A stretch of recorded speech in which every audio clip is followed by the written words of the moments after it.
How to change your strap. The most important thing to know before changing straps is to make sure you have the correct strap width. The strap width is exactly the same dimension as the lug width, which is the distance between the inside of the two lugs. In order to verify the lug width of your watch, be sure to go on our website to the product page and look at the specs of the watch. On that spec sheet, you'll notice the lug width.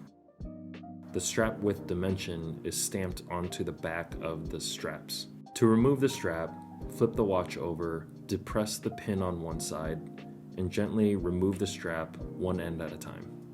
To attach the new strap, place one end of the pin inside the lug in the pin hole. Depress the trigger and move the strap around to make sure you get the other side into the pinhole. You'll notice the trigger pop back up.